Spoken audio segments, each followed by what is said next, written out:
Hi, Assalamualaikum and very good morning. So my name is Zainuddin bin Jabir. So my other two team, Kaswani binti Taman and Masra binti Masbak. So we all would like to present about should we invest in cryptocurrency. And my part will present about the introduction and the advantage of cryptocurrency. The purpose of this case study is to study on how should we to invest in cryptocurrency. This by study the advantage and the risk of cryptocurrency that may involve. We also study on how the implementation, enforcement by the Malaysia authority and the impact to Malaysia investor.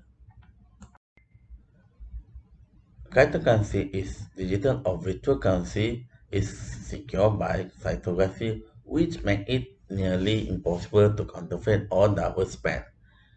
It not issued by any central authority that rendering them theoretically immune to government interference or manipulation. The first cryptocurrency are being introduced in 2008 and today there are thousands of alternate cryptocurrencies with various functions and specifications. Basically, there are three main types of cryptocurrency such as Bitcoin, altcoin, and token. First, Bitcoin.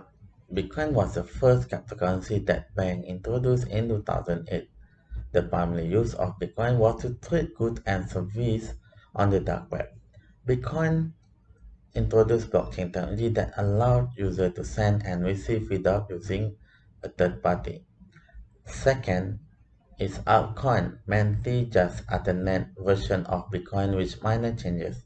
Currently, there are more than 1,000 altcoin exist. However, there are some altcoins that very different from Bitcoin. The last one is token that are completely unique when compared with the other two, where it do not have their own blockchain. The token don't have to represent physical thing. Instead, it being used to purchase things on decentralized apps. Okay, the advantage of cryptocurrency is first, the transaction is one-to-one, that cutting out middlemen such as dealer and broker. Okay, second, the cryptocurrency can be asset transfer. Through cryptocurrency, the process is minimized and faster. The third one, the transaction you make is unique exchange between two parties that makes more confidential transaction. The fourth, there is no transaction fees unless external fees may involve if we engage with the party to maintain your cryptocurrency wallet. Number five, get access to credit that potential available to anyone who has a viable data connection and some knowledge. Number six, easier international trade. Number seven, individual ownership where you are sole owner of the cryptocurrency network identity or address. And the last one, strong security as the transaction process are safeguarded against fraud and account tampering. Assalamualaikum to everyone. I'm Madam Suhana.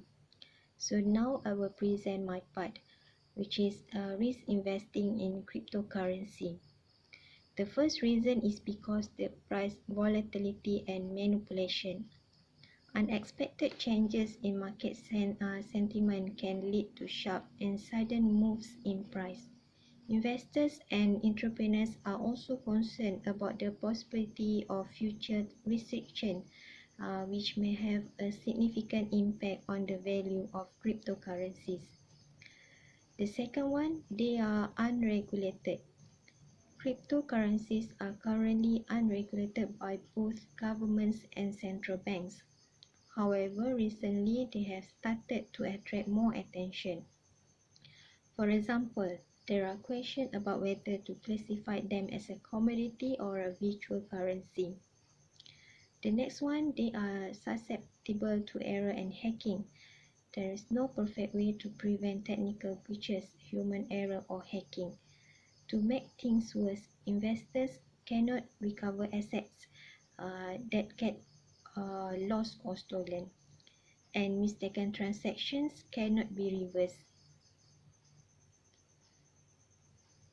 Also, unlike traditional investing through a bank or brokerage, cryptos don't have official safeguards or insurance. The next one, control over cryptocurrency.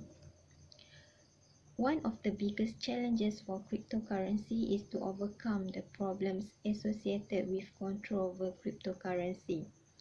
Cryptocurrency is often very problematic as a digital product and even more so as a currency. The next one, tools for anonymous web criminals in dark market. Criminals are known to use online black markets such as the Silk Road for various criminal purposes. Once the criminals are inside the darknet, they can access the relevant website provided that they are aware of the address. And the last one, money laundering issues. Traditionally, cryptocurrency is associated with anonymity and lack of control and supervision, making it a preferred choice for criminals. While virtual currencies have many benefits, they also create many opportunities for crimes such as money laundering. Virtual currencies are not controlled by any state entity. They allow users to transfer goods anonymously, and they cross borders effortlessly via the internet. Okay, the next I will present about the cryptocurrency in Malaysia.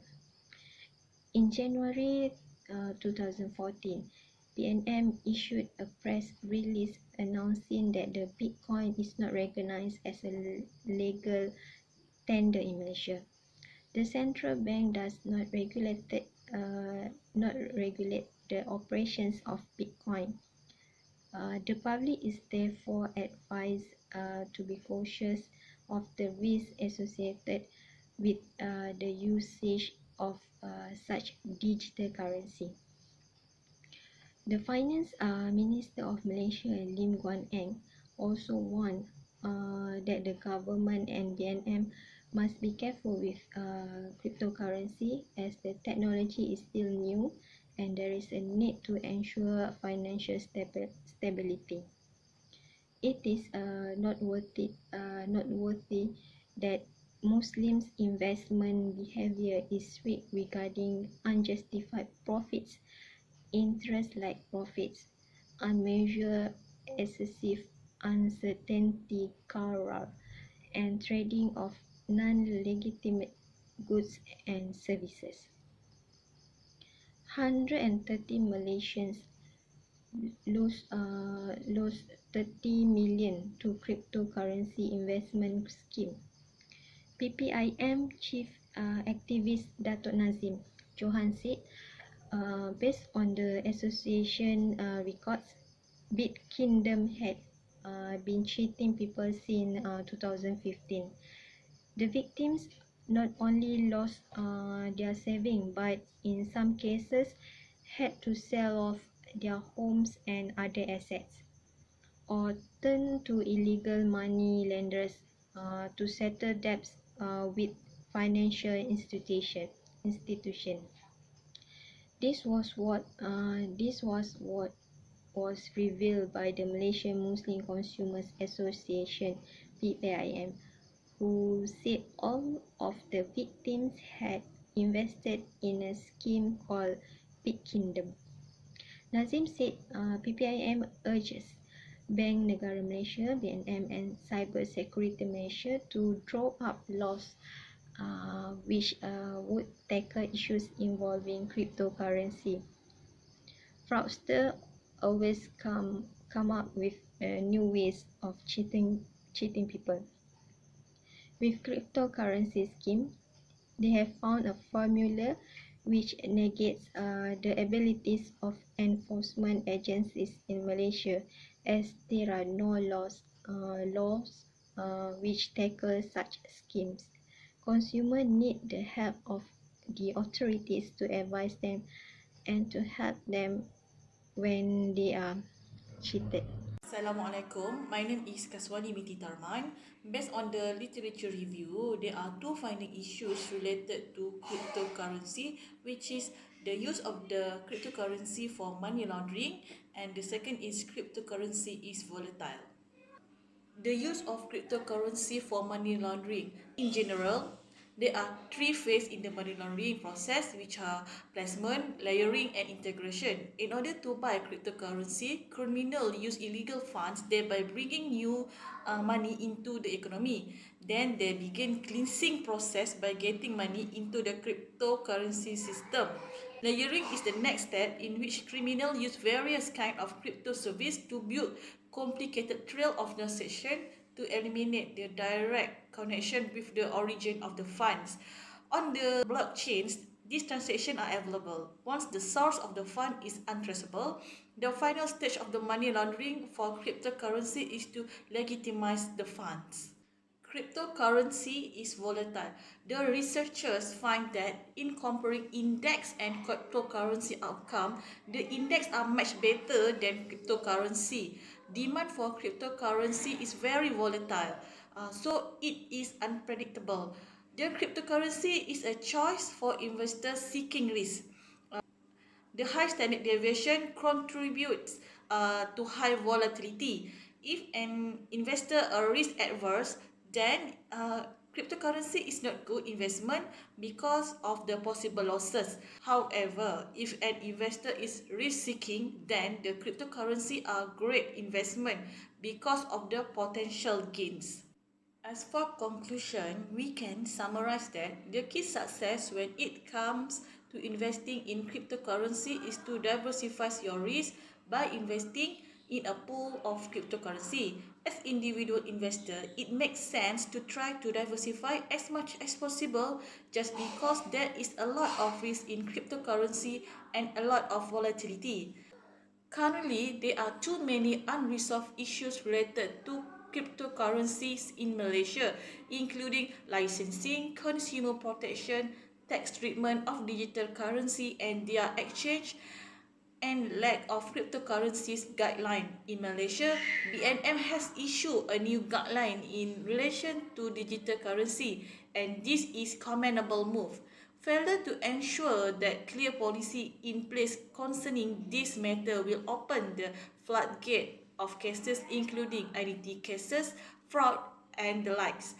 Malaysia Central Bank that those dealing with cryptocurrencies are basically dealing at their own risk. Public need to increase their understanding on the risk they take on if they choose to invest cryptocurrency. Thank you.